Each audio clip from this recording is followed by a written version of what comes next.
Good afternoon, everybody. My name is Miranda March, and I am the project director for the Pacific Southwest Mental Health Technology Transfer Center. We're going into our 4th year of this project, and it's taken me that long to be able to say that in one breath. It's quite a mouthful. I'm hoping that everybody here is here for the webinar Managing Stress in Uncertain Times, because that's the webinar we are hosting right now. So welcome. If there are any security issues, the session will end and we will follow up with you about next steps. Hopefully we've gotten our security settings locked down so tightly that there will be no issues. And next slide. So we're part of a network of technology transfer centers. So SAMHSA has the country divided up into 10 regions. We're representing Region 9, and each region has a mental health center, a prevention center, and an addiction center.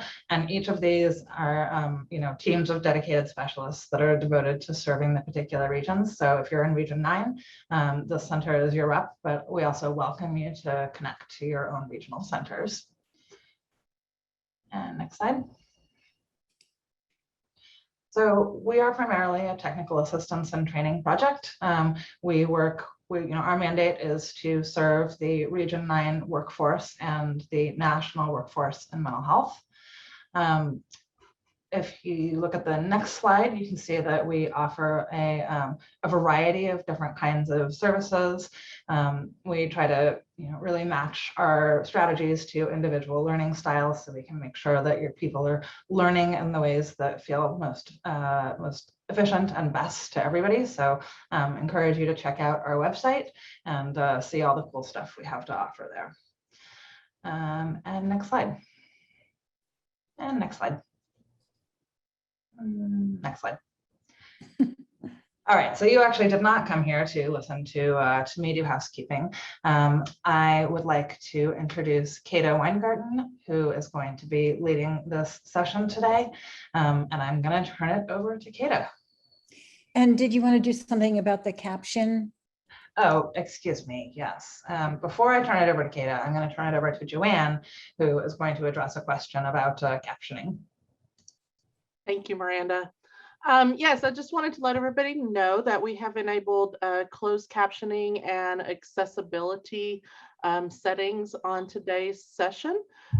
You may be seeing the captions appearing at the bottom of your screen. You can change that if you would like. If you go down to the bottom of your screen in your toolbar and the 3 little dots that say more, when you click in there, you should be able to see where you can hide or view the captions.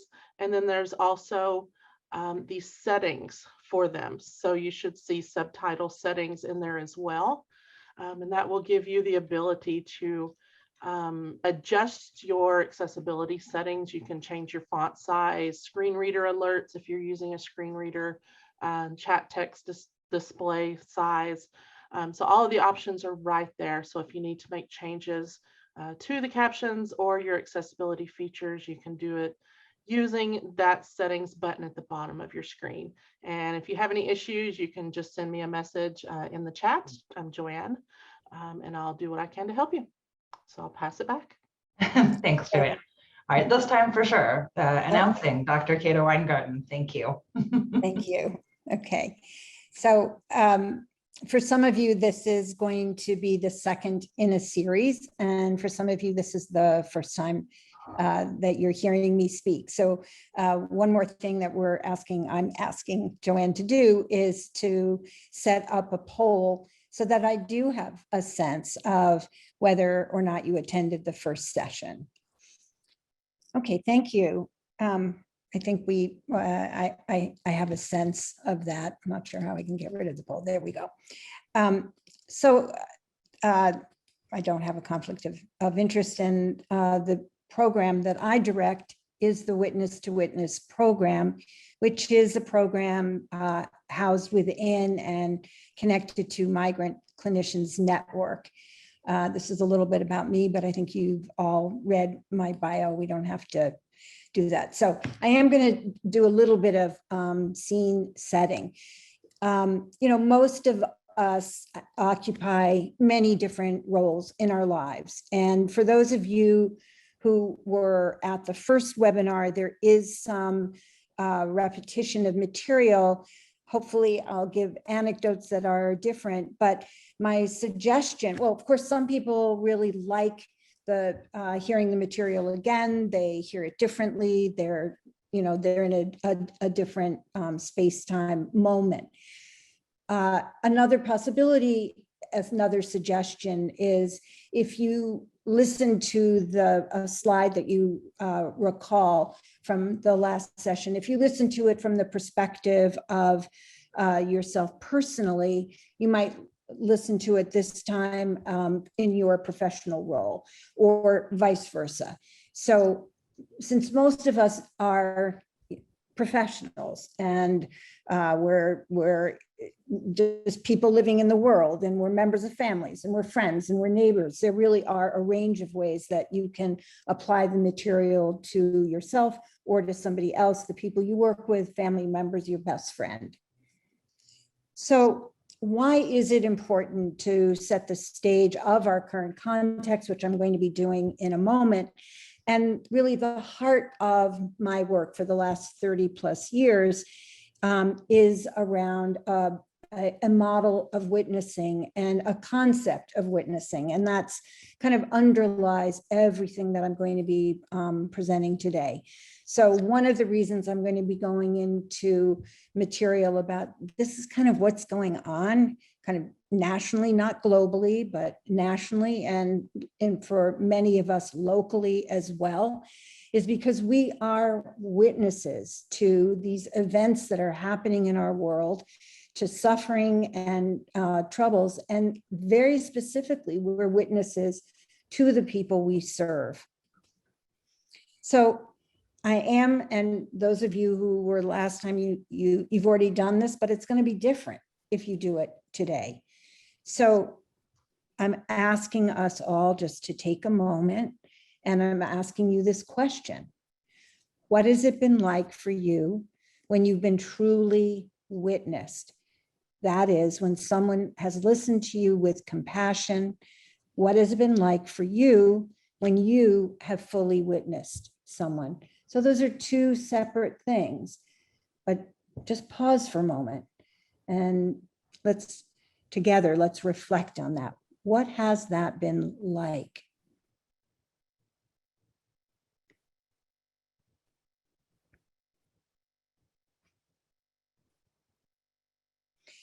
And now I'm going to ask you to do something that we're going to do throughout the webinar, or we're going to be doing together throughout the webinar. I'm going to be using the chat in I hope, a very interactive way.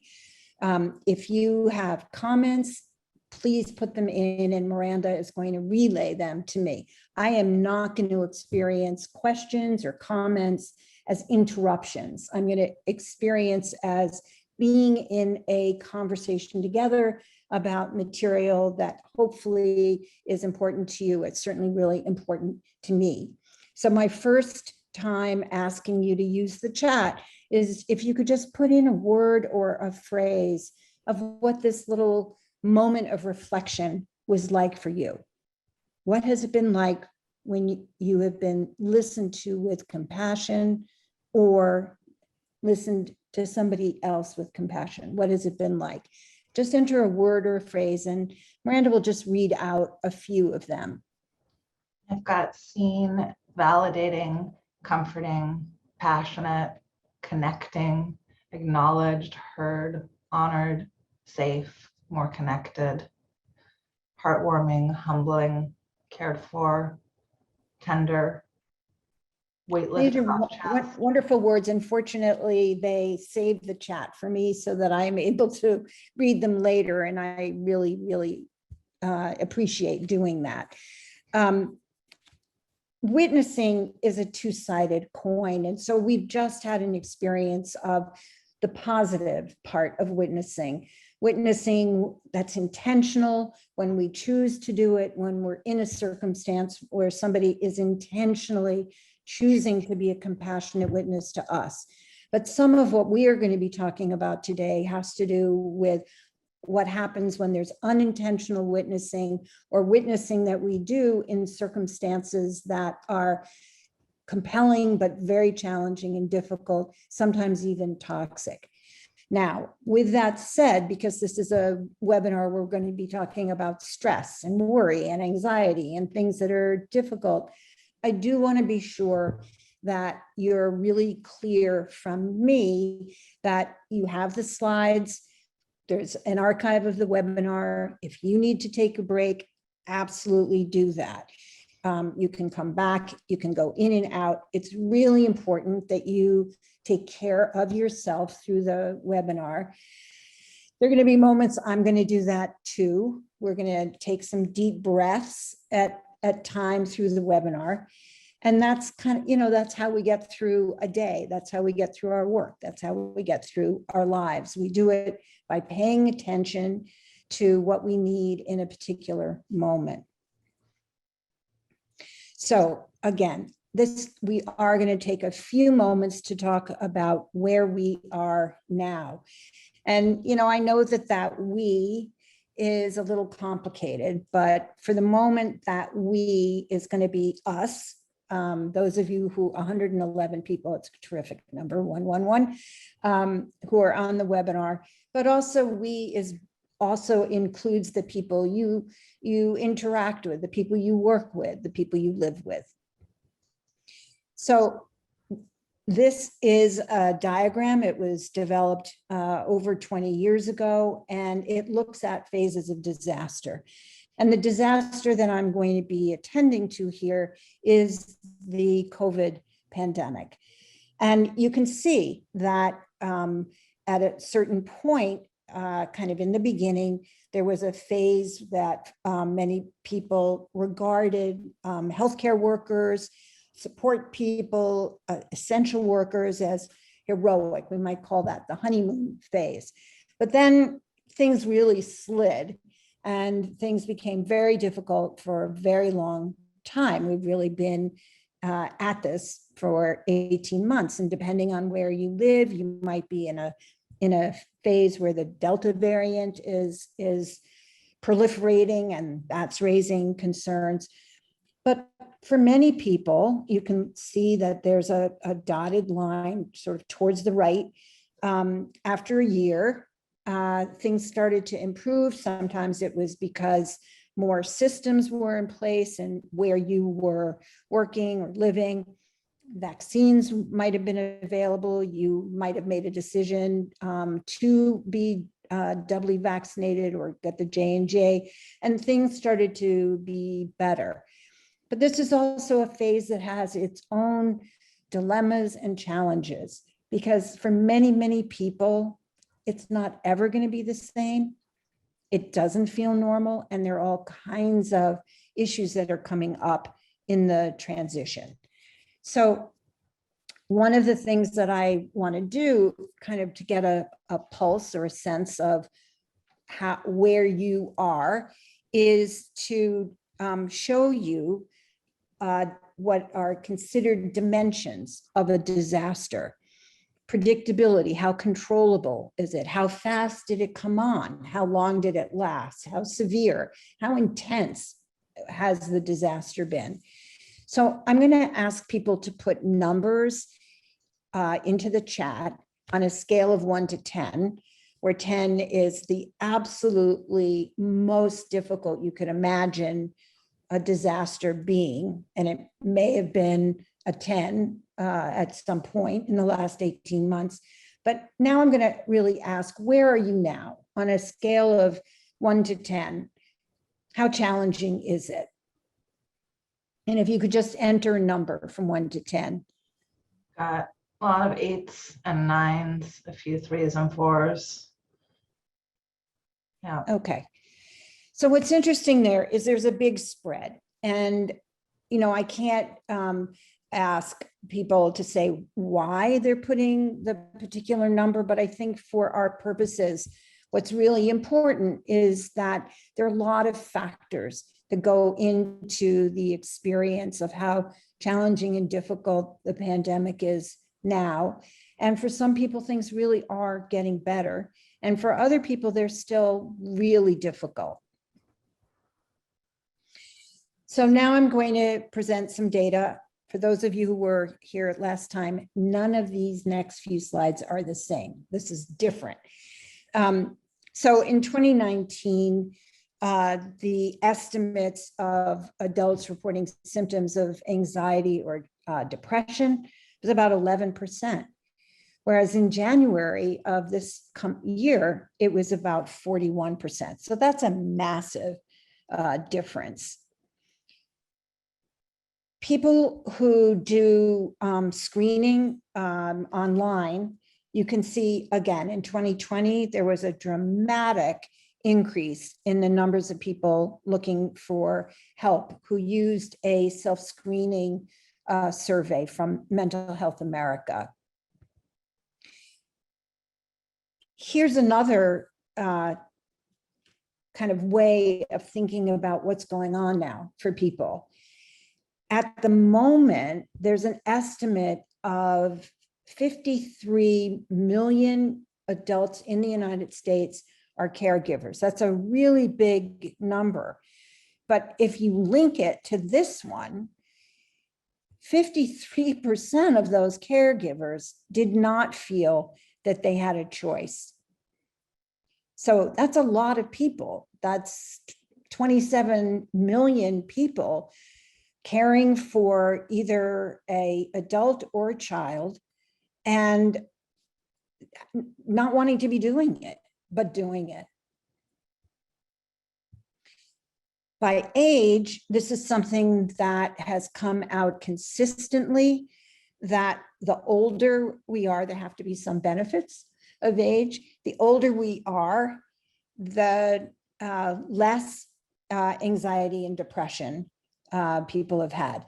But the part of the bar graph that really is concerning is how challenging the pandemic has been for youth between 18 and 24.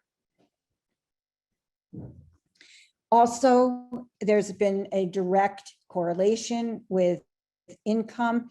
The lower the income, the more negative the impact has been on mental health, that is. And then this is a slide that I just inserted actually into this webinar, because it's also been very, housing insecurity has been very different by whether or not you're Latino, Black, household with children, or a white person. And also quite different for women and men. And I'll just give an anecdote. I'm in a pod at the moment with my daughter's family, and she has 2 children. And she, her husband, and we're all working full time. So the other day we were trying to figure out who was going to take care of 2 children who are 6 and 10. They need a little bit of supervision, not a high degree, but some. And the way it turned out, the way our day was, it looked like it was going to be my daughter. And I mentioned to her something which is a sort of a little factoid that I like, which is that when there are 2 parents, a man and a woman in a household, both at working from home and with young children, the children interrupt the mother 70% of the time and only interrupt the father 30% of the time. So that's probably one of the things that contributes to the stress that parents who are working from home and have children are experiencing. Again, there are substantial differences by ethnicity.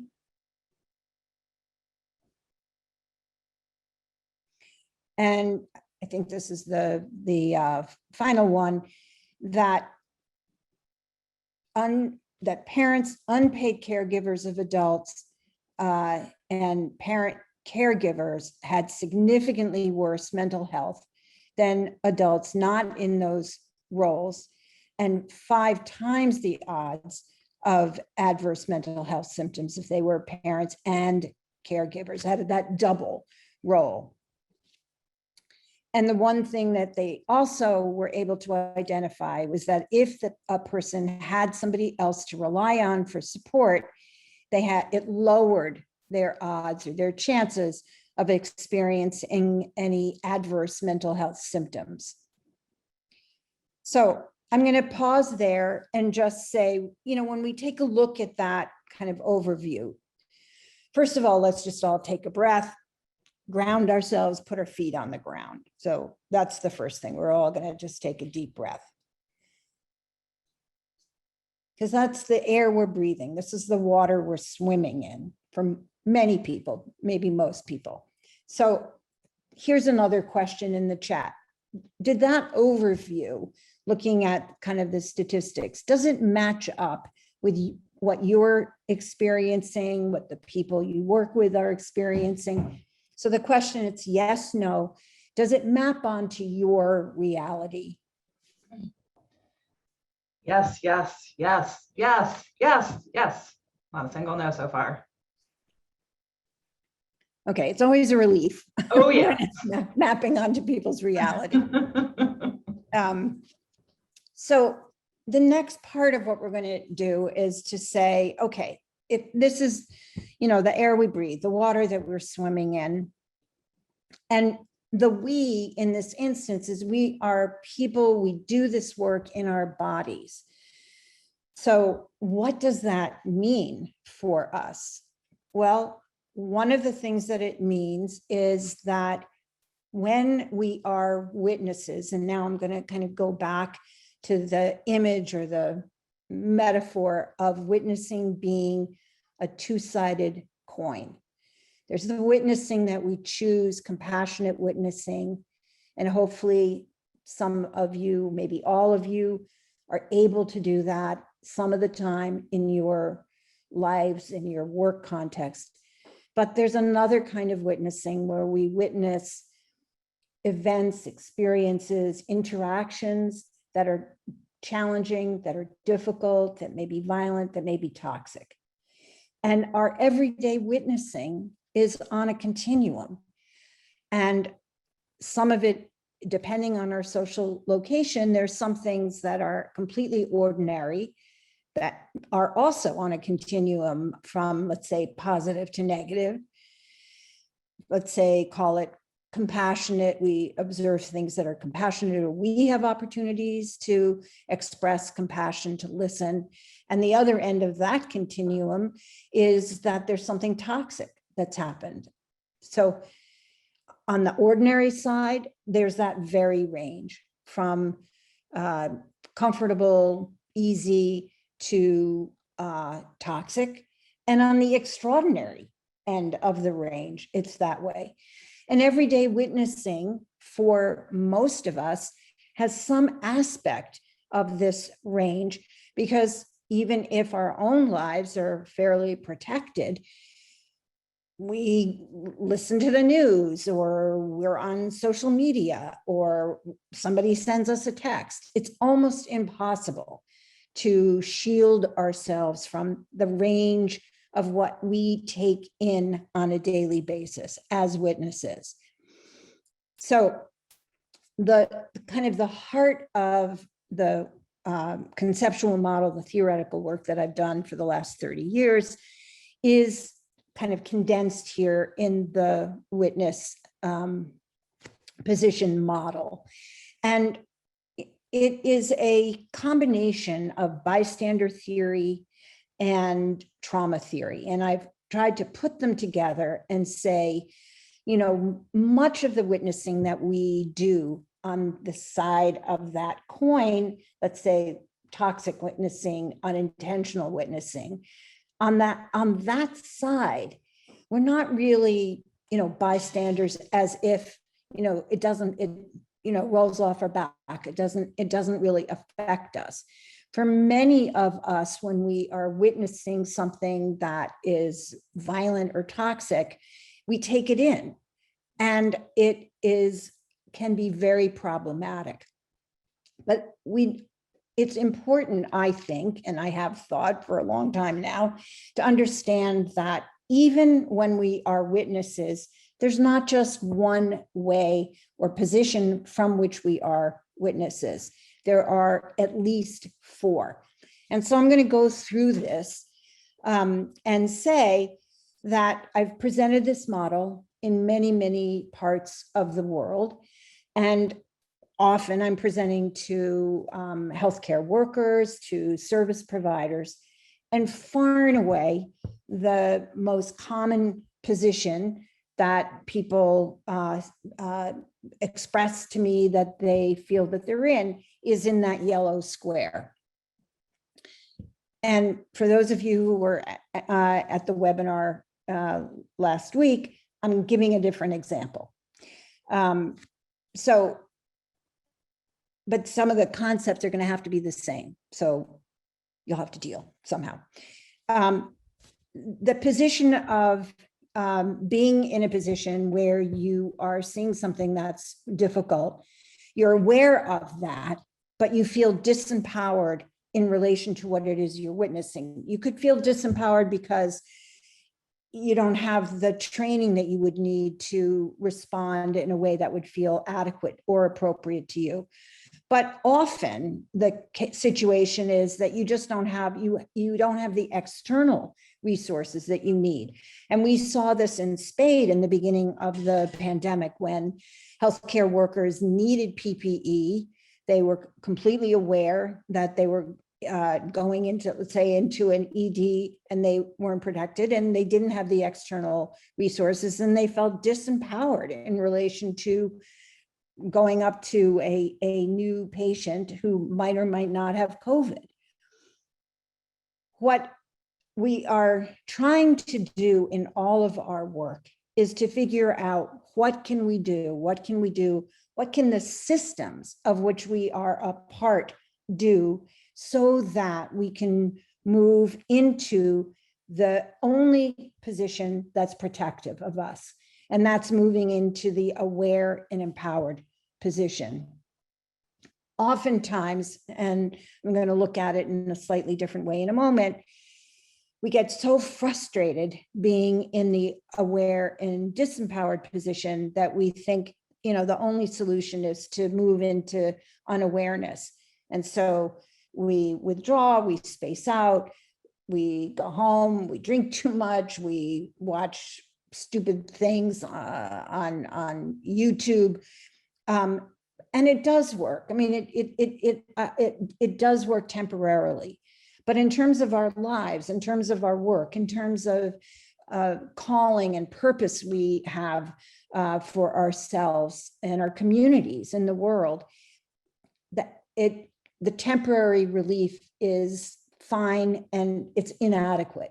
What we're trying to do is to figure out how to be aware and empowered. Now, the red square is the square of the witness position that really is dangerous. And I'm going to give a pretty benign example.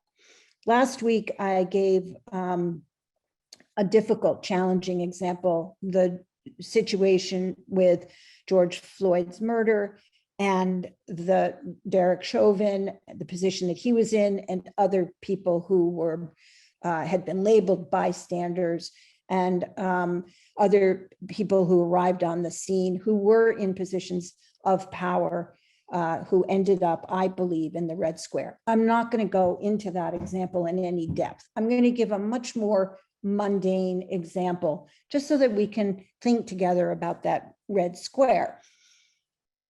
Anyone who has been in one room and overheard kids fighting in another room and walked into the room where the kids are fighting and took a look and saw, okay, the older child is, beating up on the younger child, walks over reactively, doesn't ask what's going on, pulls the older child off and says, go to your room very sternly.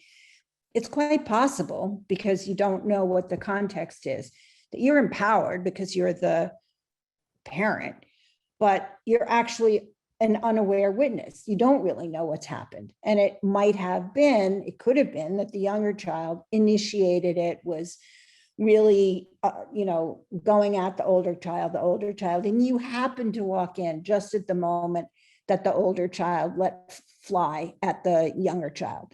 So that would be an example of being a unaware but empowered witness. All of us, of course, would want all of our lives to be in that green square, but life is not like that. Our witness position changes depending on the situation we're in, the context that we're in. Any of our positions, it doesn't matter which of the four, has an impact, affects us, of course, our partners, our children, colleagues, friends, clients, patients, the institution, and frankly, the society at large. And here's some other language. If you're in that red square, you could very well take an action that's going to be harmful. If you're in the yellow square, as I said, you're going to feel exhausted over time, stressed, ineffectual. And quite a bit of the material I'm going to be presenting today is about some of the actually concrete things we can do when we're in that yellow square.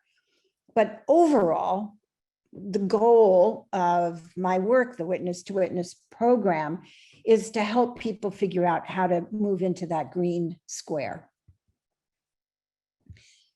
These are some other terms in relation to work we do with people. When you're in the yellow square, you may very well feel confused, uncertain, inept.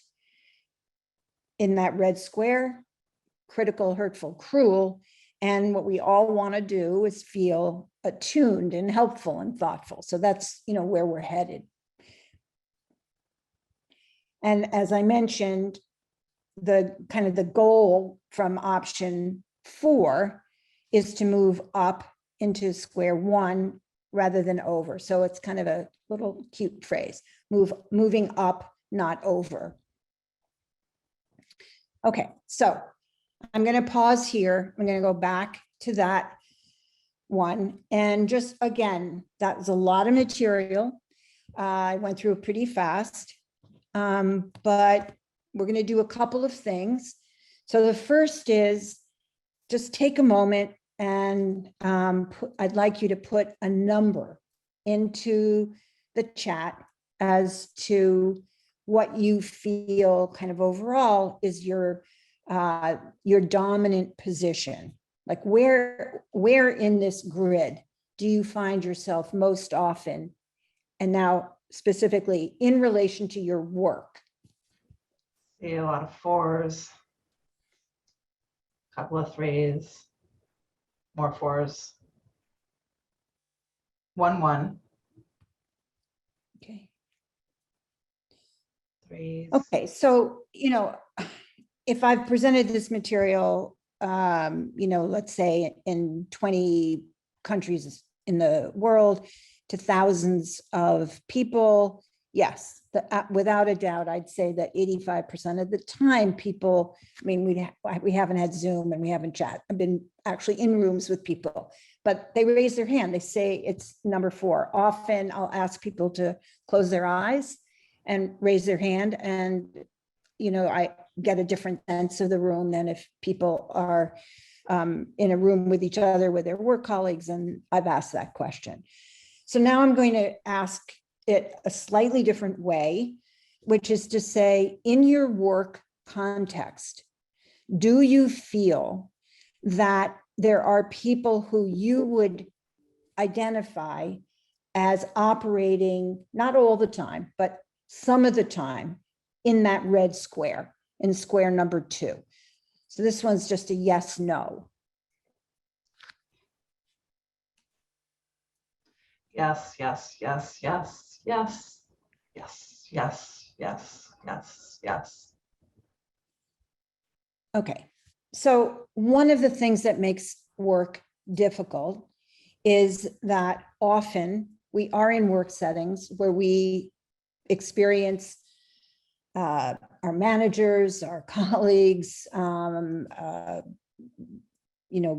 people in leadership as in the red square, and often our disempowerment experience, that is our yellow square, is in relation to the people who are in that red square, and we feel uncertain about what to do about that.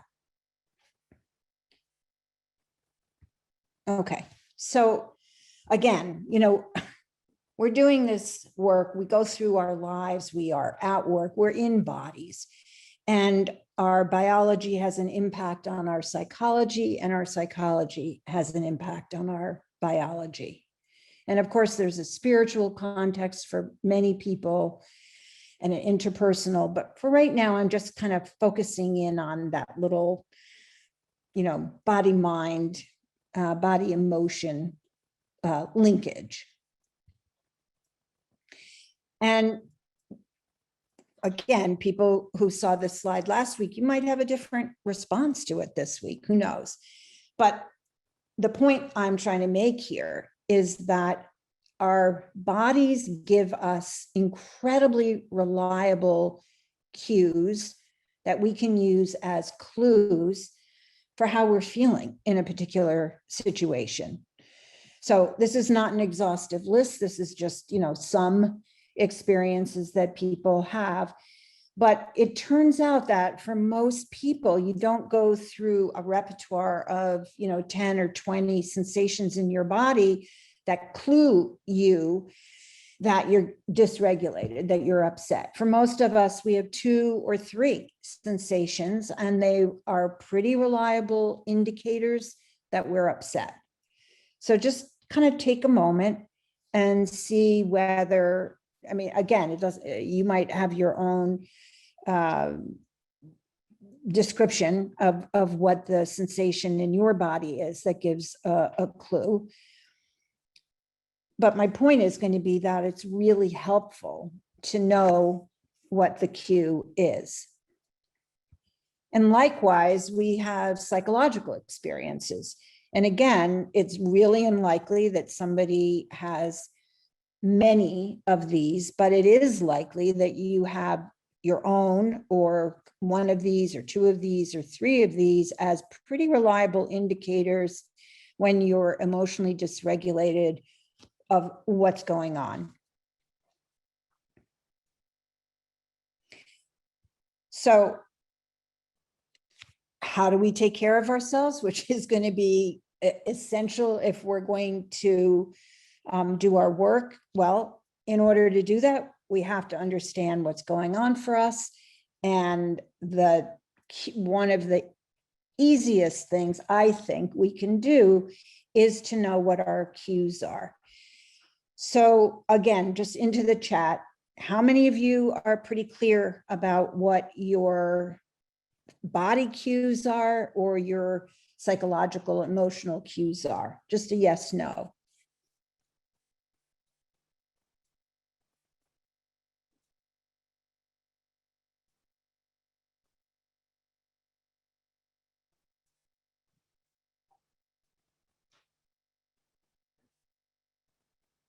Any responses? Oh, good Lord, I was on mute. Oh, Zoom. Yes, almost entirely yes. People seem to be aware of what their manifestations of stress are. So most people are saying yes. We've got a few, sometimes, not usually, but mostly yes. Okay, so I anticipate that there's a bit of a range, and one of the things that I would say is that I spend a lot of time being self-reflective or having to be self-reflective, and there's certainly some situations in which I do respond in anomalous, unusual ways, but even that becomes a useful cue for me. So now we're going to be talking about worry and other things that are, I suppose, potentially stressful. But each time I'm going to present some material kind of describing it, what could be going on. I'm really going to recommend that you pay attention to the sensations in your body. And I'm going to be giving concrete suggestions or ideas about what to do about them. So they're going to be paired. It's not going to be just kind of emotionally going downhill, you know. Oh, yeah. Okay, so worry. Again, worry's on a continuum from normal worry to excessive worry. And I actually find it helpful that a normal amount of worry, a certain amount of worry actually is helpful. I mean, I meant that I found the idea that a certain amount of worry is helpful because it helps us solve problems. That is a helpful idea to me. Excessive worry leaves us exhausted and it gets in the way of living our lives. Interestingly, and I think not surprisingly, there's a worry gap. More women than men are worried. And if we look specifically about the coronavirus, that was also the case in this situation of the pandemic. But as a result, more women than men took precautions. So that's, again, a little bit of a two-sided coin. So these are kind of simple. I don't think they're simple-minded, though. I think they're just simple. And that is, you can give yourself a worry budget in which you say, okay, I'm going to worry at 9 in the morning, 9 at night for 20 minutes, and that's it. When you do notice that you're worried about something, you can really push yourself to come up with an action step. And I'm going to talk about why it's so useful to move into action. And then it turns out that actually writing your worries down can help calm even obsessive thinking. Now, it turns out, and many of you may know this, that it's very different using a keyboard. I hope you can see my hands where you go like that. It's really different from writing, whether you write right to left or left to right. Crossing the midline is actually soothing and calming for the body. So if you are going to use writing, writing is not the same as typing. So what is stress? Stress is a physiologic response connected to an external event. And in order for there to be a stress event physiologically, there has to be a stressor.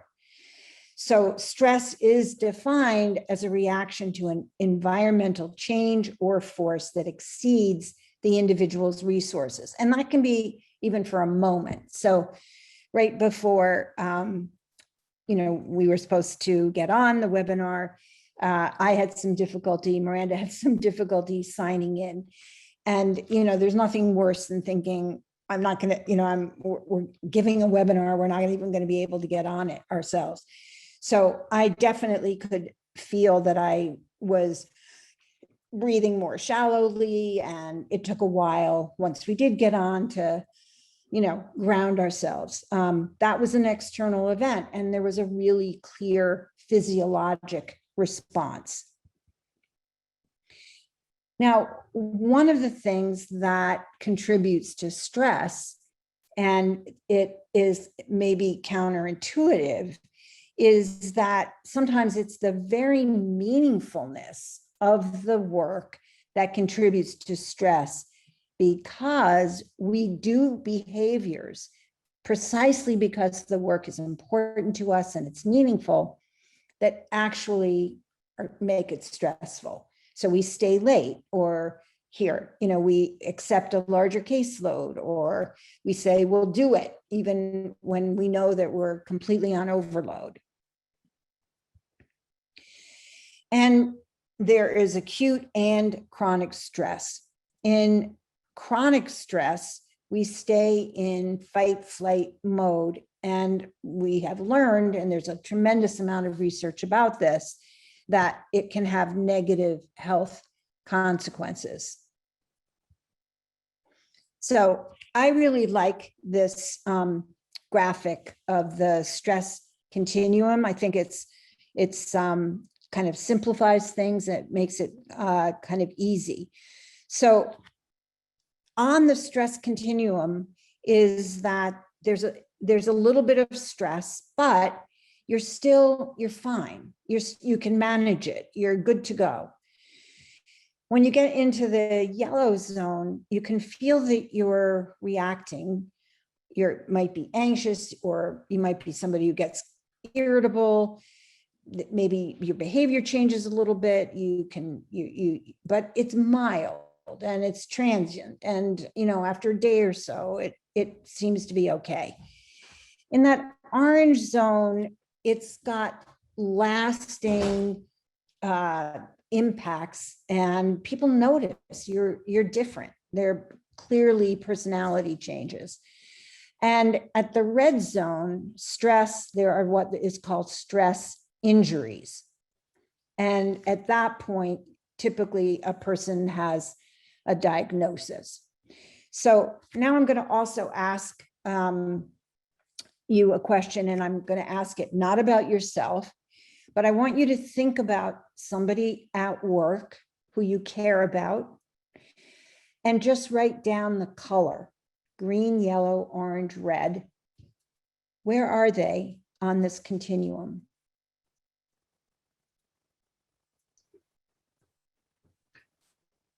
Red, orange, all of the above. Orange, yellow.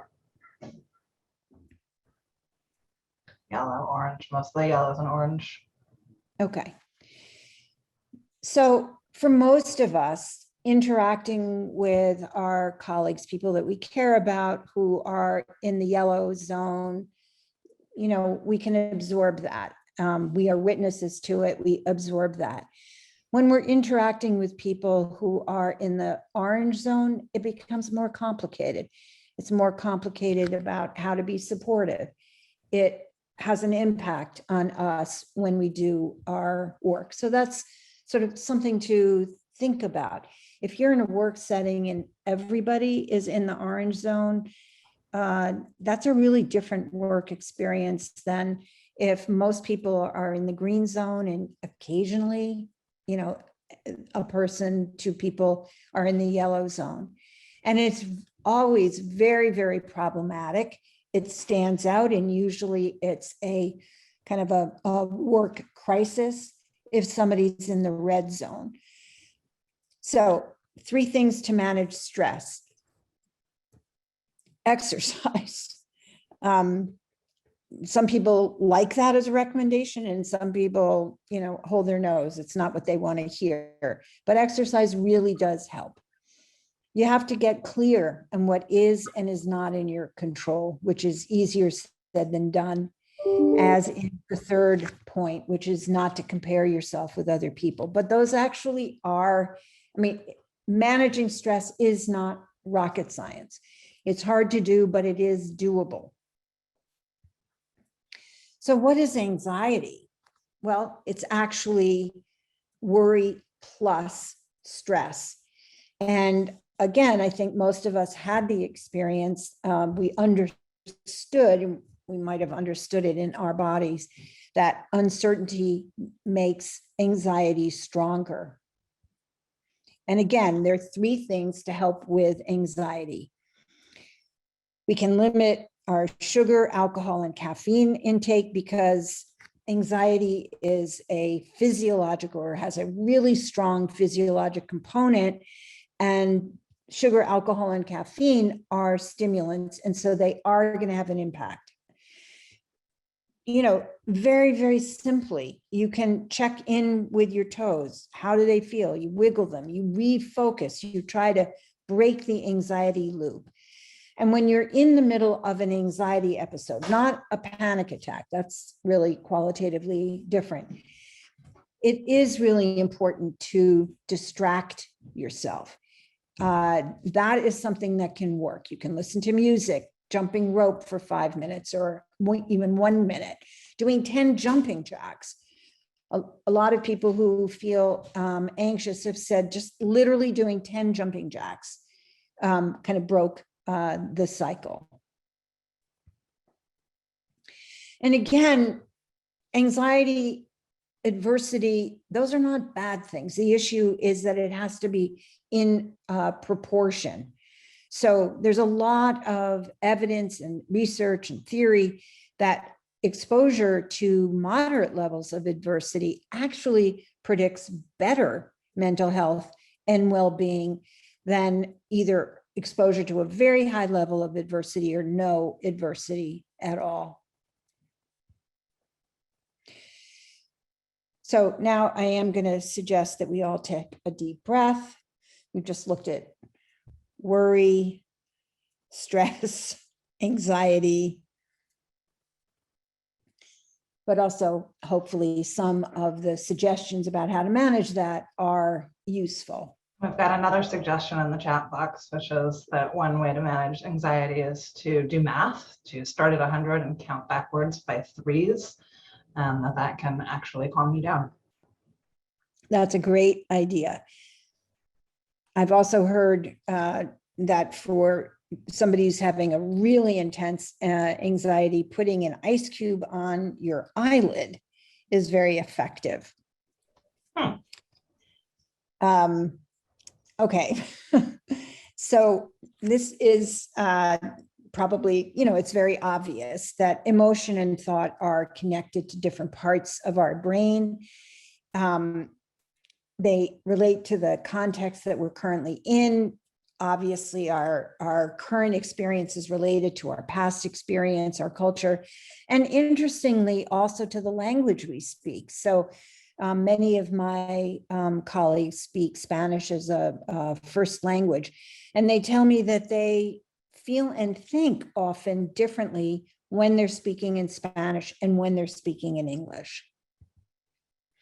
So this is a kind of a pretty complicated picture of various parts of the brain that are connected to various aspects of a stress anxiety cycle. And underneath, in the middle of the brain picture is a bright pink, but I want you to just pay attention to the light pink, the amygdala. I'm going to be saying something about that part of the brain. There it is again.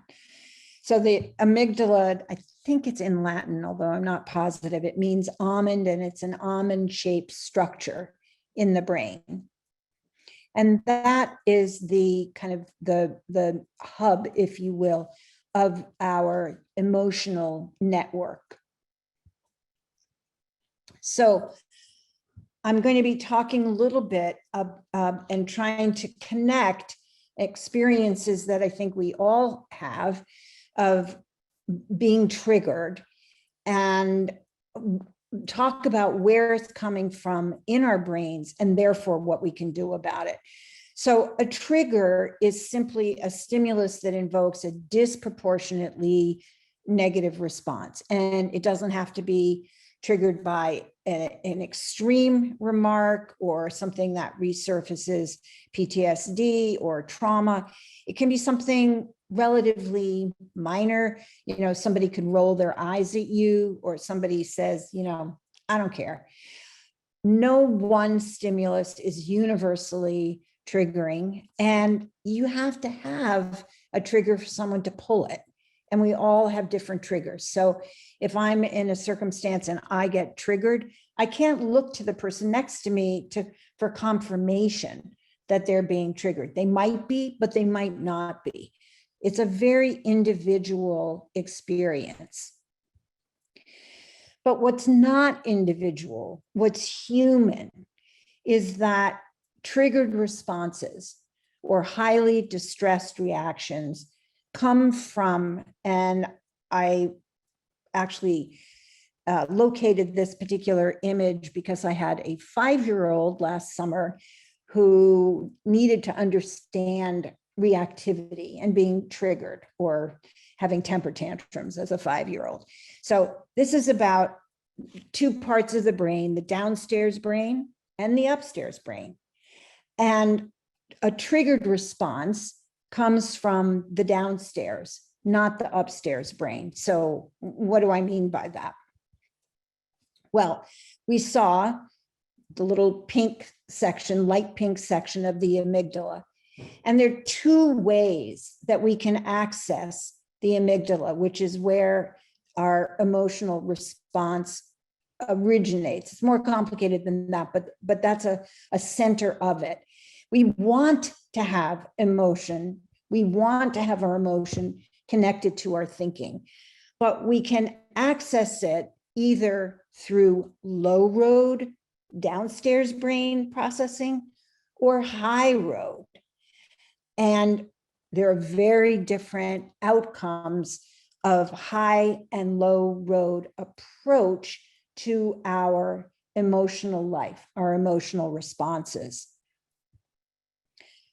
High road processing leads us to the upstairs brain. It means that we go through the cortex, our thinking, our emotional response is likely to be integrated. Low road processing leads to the downstairs brain, and it's likely to lead to dysregulation. And there are outcomes of low road processing. It can be very intense.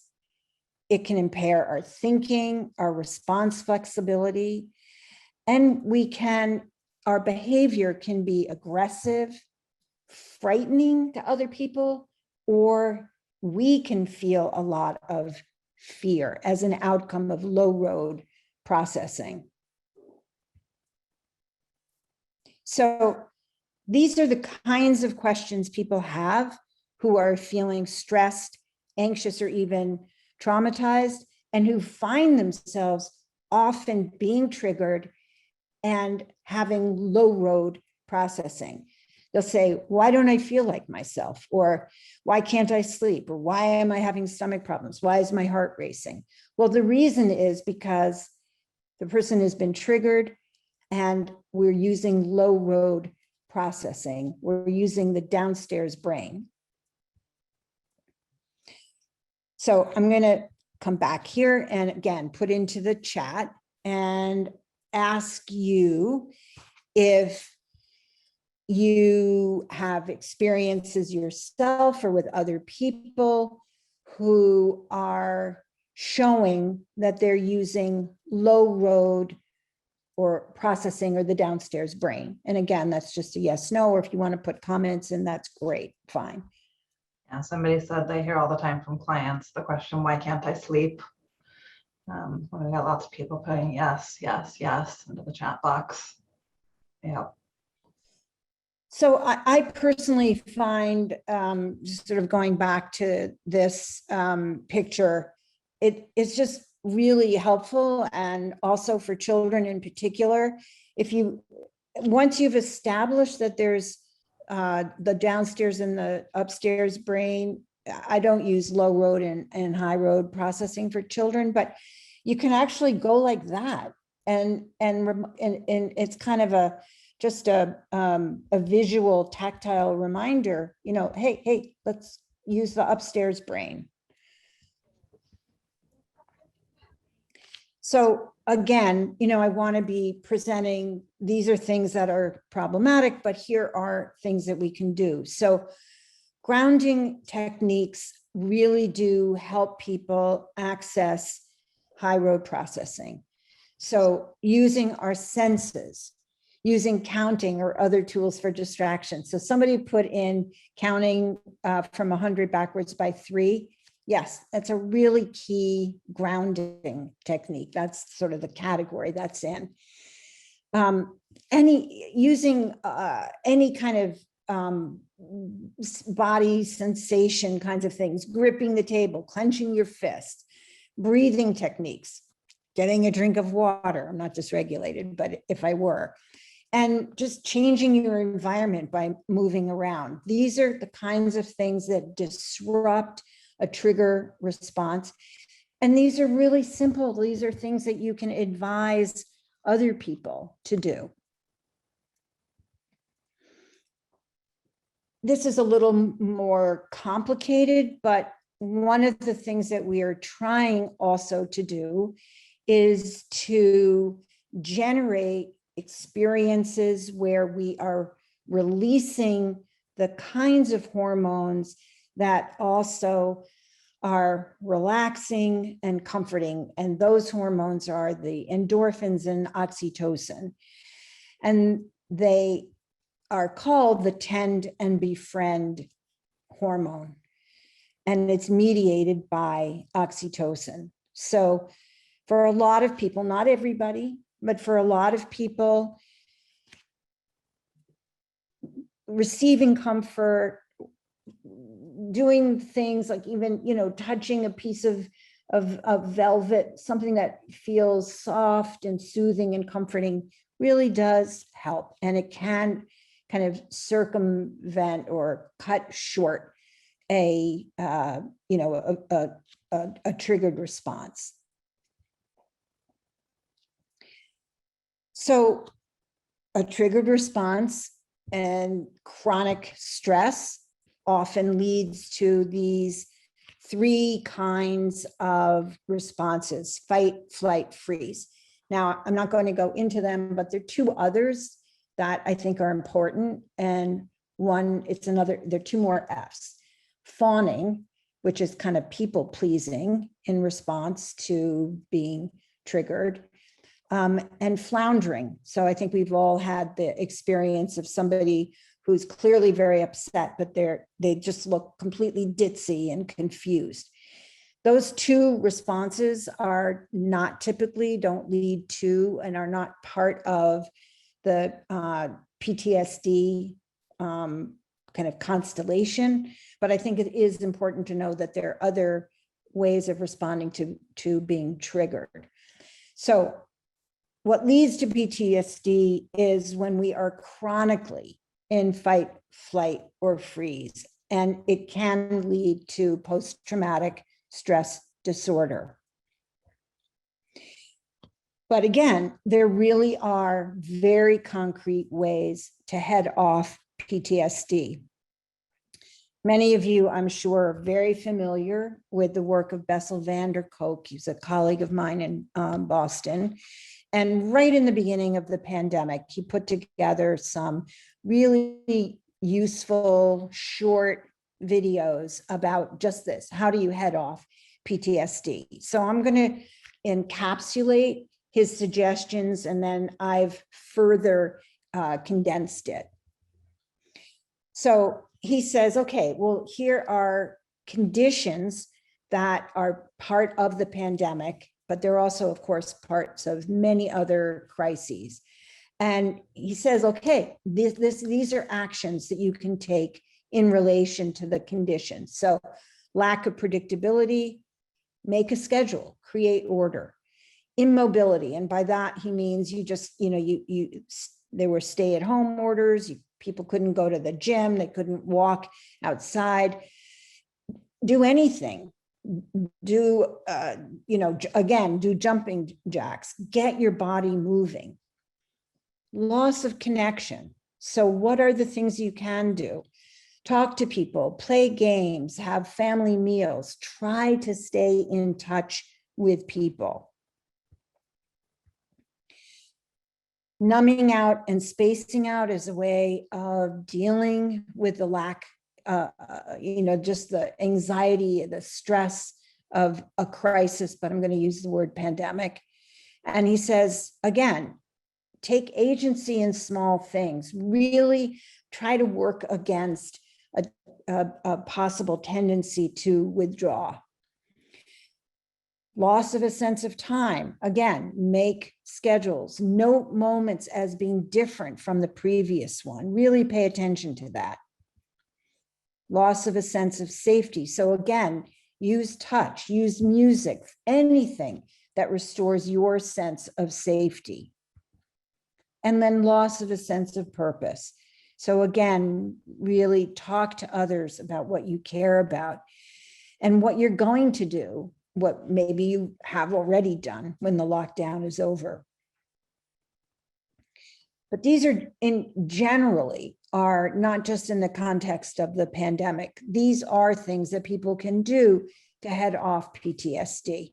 Okay, So we here, have a question in the yeah, chat. sure, good. Mhm. Somebody says that they've never heard of fist clenching as a grounding technique, that they've always heard that, you know, in order to relax, you need to unclench your fists, and wonders if you can elaborate on that.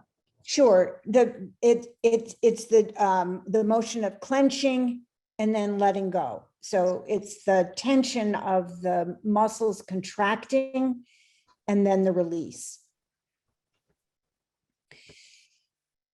So for me, there were 5 major takeaways from Dr. Van der Kolk's material on heading off PTSD. The importance of accepting our feelings, keeping our bodies activated, self-compassion, maintaining relationships, and sleep. I cannot tell you how important I think sleep is.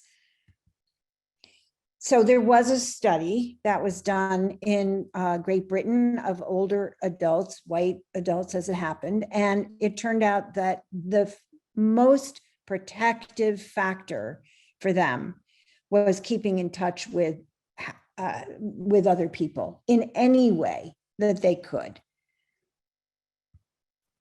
And here is a study that was done with data from 49,000 people globally, looking at complex cognition, that's the dark blue, mind body,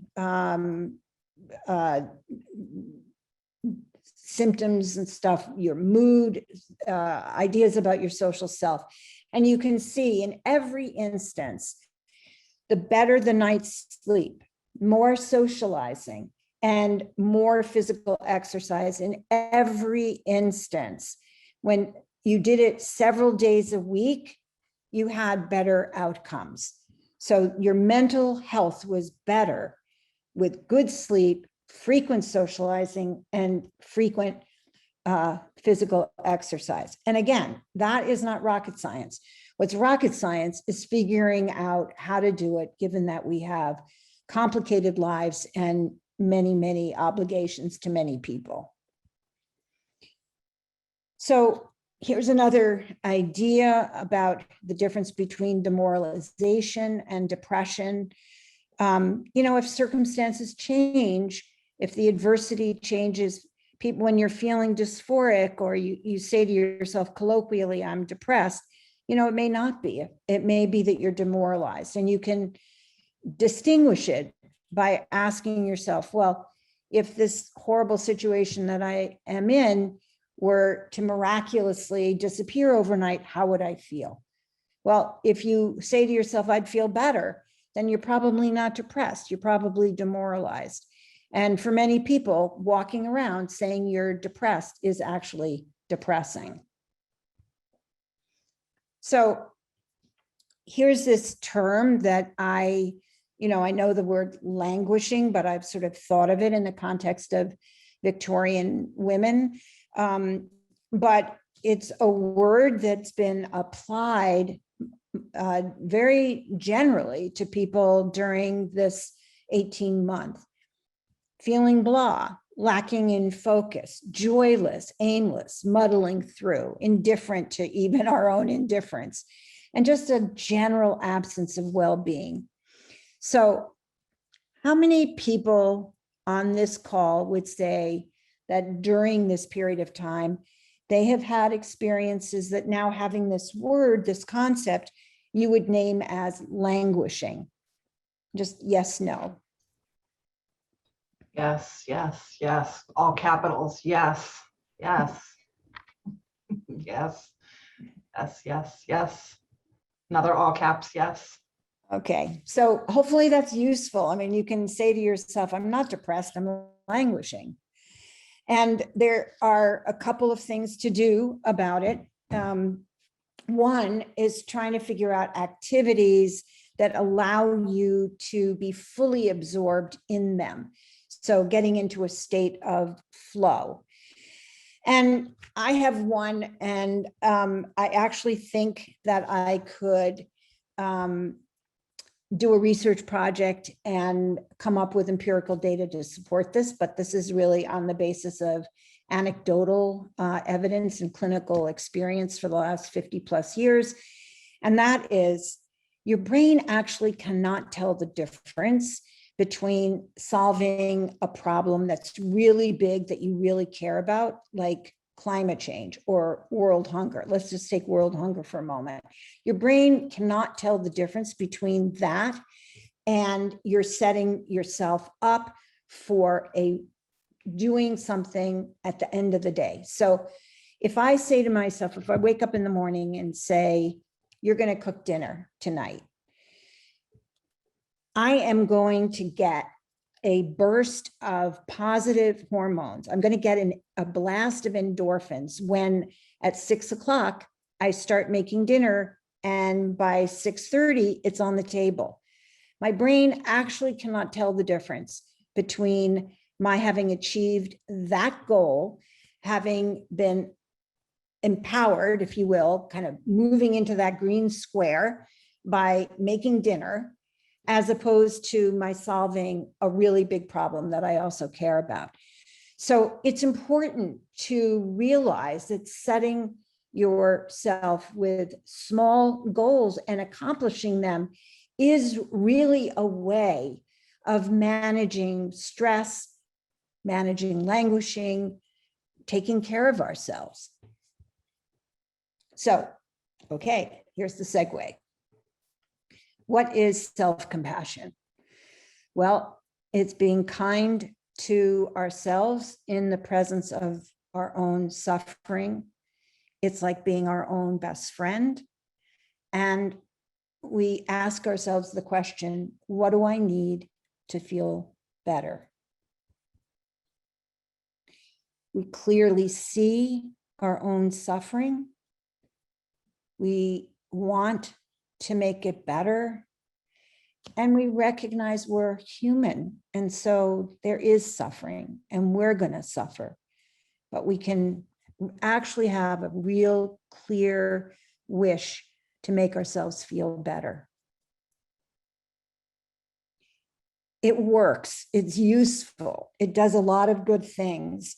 It activates the sympathetic nervous system. We feel less fearful. It lowers that. I was going to say that doesn't make sense. It activates the parasympathetic nervous system and it creates more safety. And it helps us with self-compassion. It helps us recruit the prefrontal brain areas, meaning it helps us activate high road processing, that upstairs brain. So a lot of people say self-compassion, that's just too hippie or, touchy-feely. I'm not with it. It's selfish. Well, it actually gives us resources to care about other people. It's really only about feeling sorry for myself. Well, no, it actually can help us feel connected to other people and it reduces our self-pity. It's hard to be nice all the time. Yeah, that's absolutely true. But it isn't about pleasure. It isn't about being nice. It's about reality. It's self-indulgent. Well, it focuses on long-term improvement, not short-term satisfaction. And then some people will say, yeah, but you have to be hard on yourself. If you're not self-critical, you're never going to change.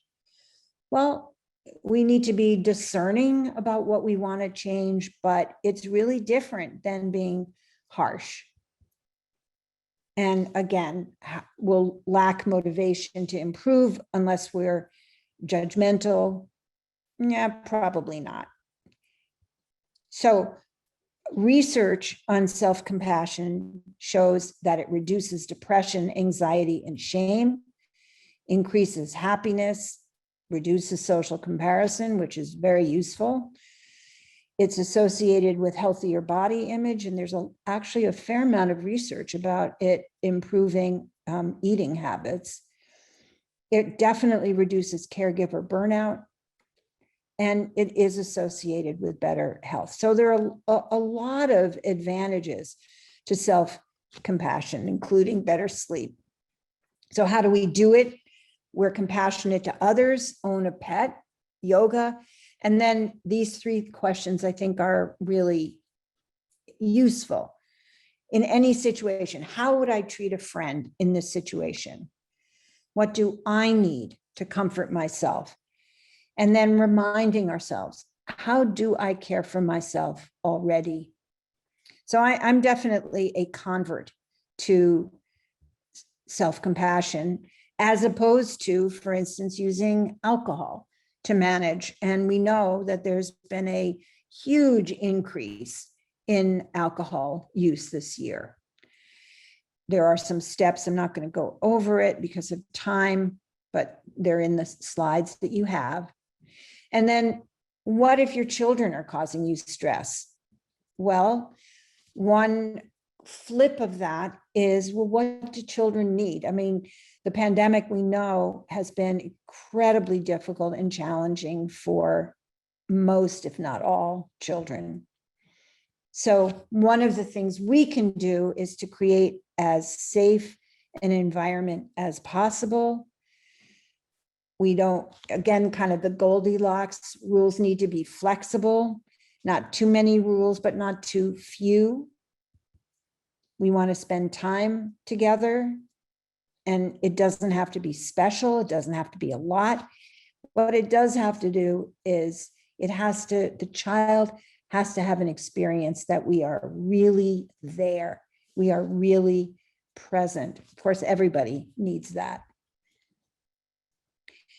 Children want connection, and of course, sometimes they signal it in a counter way, but it's important not to give up.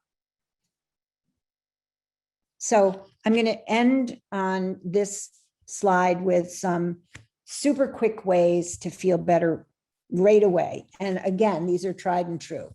Helping someone else, setting a goal and planning for it, laughing, writing down, and again, writing, not typing, 3 things we're grateful for, noticing something beautiful, jump in place, nap, give, get, or watch a hug. So I also include this handout, which is a daily practice to restore equanimity. Again, it's going to be in your packet. And hopefully there are also some ideas that you could incorporate in your own daily practice. So thank you for staying with the webinar. I hope it's been helpful. Fantastic webinar. Thank you.